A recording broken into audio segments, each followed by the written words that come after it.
Hey everyone, welcome back to another episode. What of the meals we savor also nourish our minds? Join me as we explore the connections between food and thought. Food for Thought is a strategy and resource management game featuring worker placement mechanics, designed by Karen Knoblaugh and illustrated by Naomi Robinson.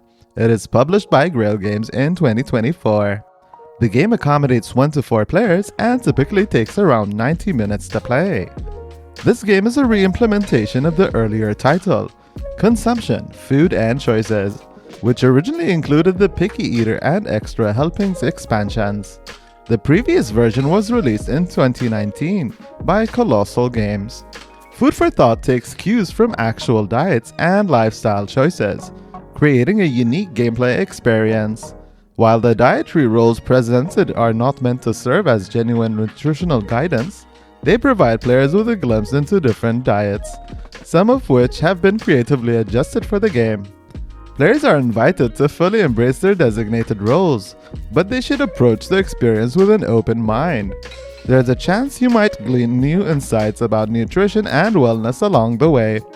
Remember, any dietary or health-related content in the game is for entertainment purposes only and should not be considered expert advice. For any health-related inquiries or dietary changes, it's always best to seek guidance from a qualified healthcare professional.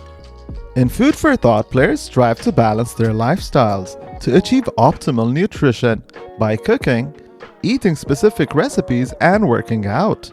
Players select assistants to aid them in their dietary goals and can perform various actions, such as grocery shopping for diverse food tokens, visiting farmers markets, dining out, snacking, acquiring new recipes, and cooking with available ingredients.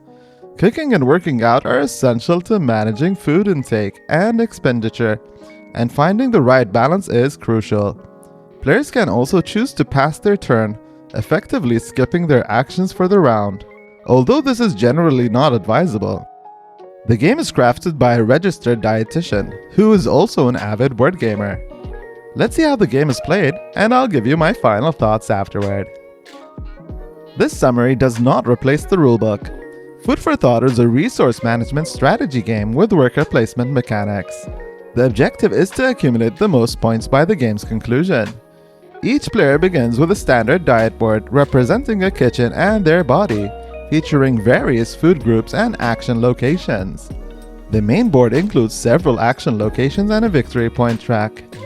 The game consists of 6 rounds, each divided into 3 phases. 1. Select assistants.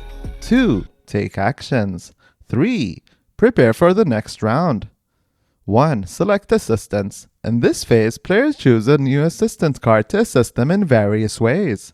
The assistant selected must be different from the previous round's choice. 2. Take actions.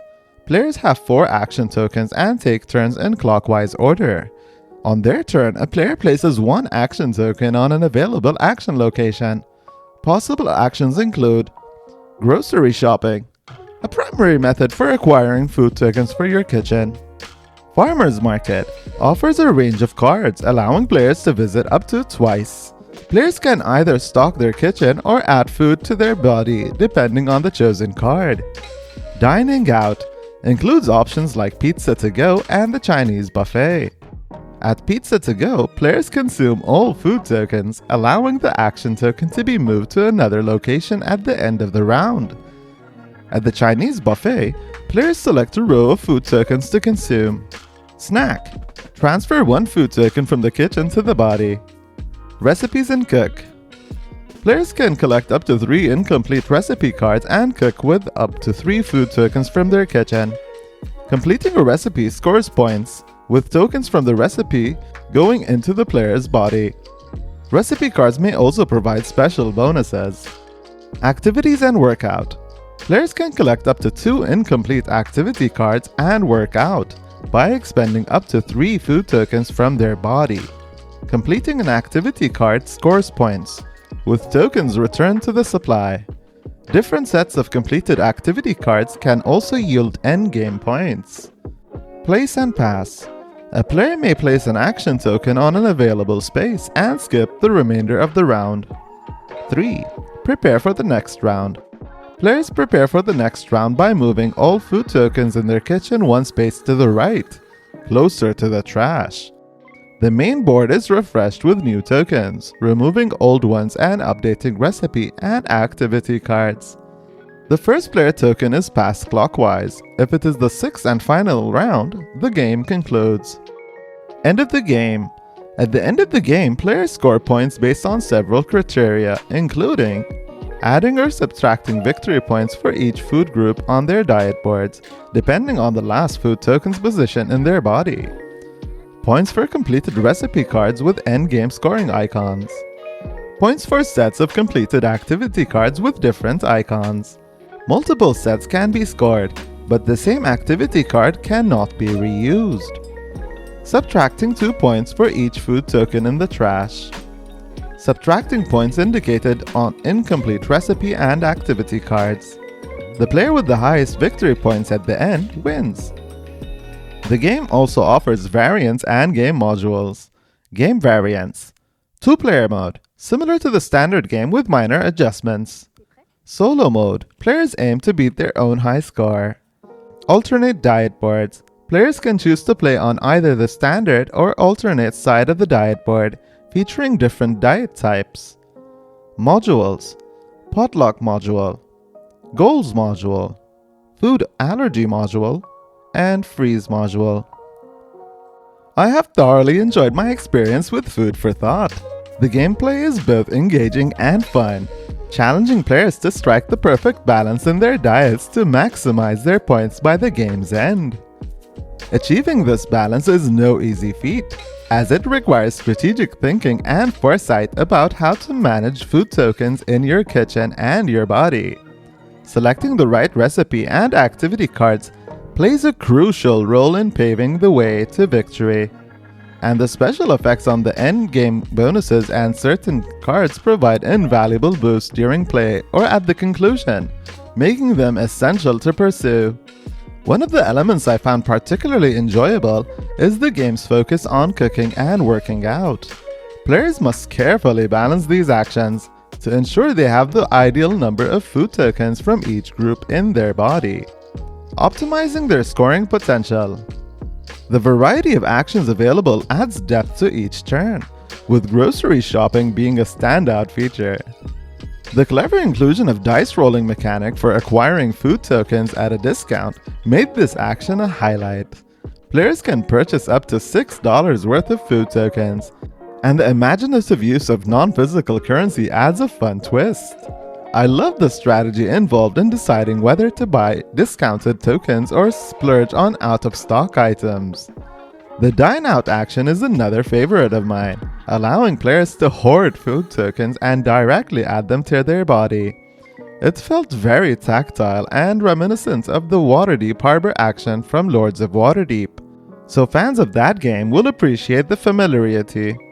This action can be a game changer, making it a prime target for early turns. I also appreciate the game's numerous variants and modules, which enhance the replayability. Having extra options to explore is always a plus. The gameplay is dynamic, easy to learn, and suitable for 2 to 4 players, making it enjoyable even with just 2 participants. While I haven't tried the solo mode, I prefer the interactive experience of playing with a group. The artwork in Food for Thought is simply fantastic. I love the various illustrations on the components and the game box, including the delightful designs on the inside. The recipe cards look so delicious that they inspire me to try new dishes. The iconography throughout the game is clear and easy to read, which adds to the overall enjoyment.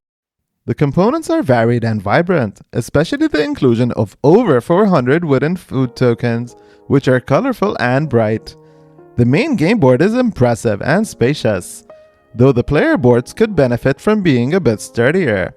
All the cards have a nice feel, and despite the slight sizing issue with the yoga promo cards, it hasn't affected my enjoyment, especially since I'm sleeving my cards. The reference cards and drawstring bags included in the game are thoughtful touches, making organization simple and intuitive. Overall, Grail Games has done a wonderful job with Food for Thought, and I absolutely love how the entire production has come together. It's a delightful game crafted by designer Karen Knoblaugh, and the stunning artwork by Naomi Robinson truly brings the game to life. If you enjoy engaging games like Lords of Waterdeep or Hot Potaholic, this gem is sure to resonate with you as well. Thank you all so much for watching. Until next time, take care. Peace.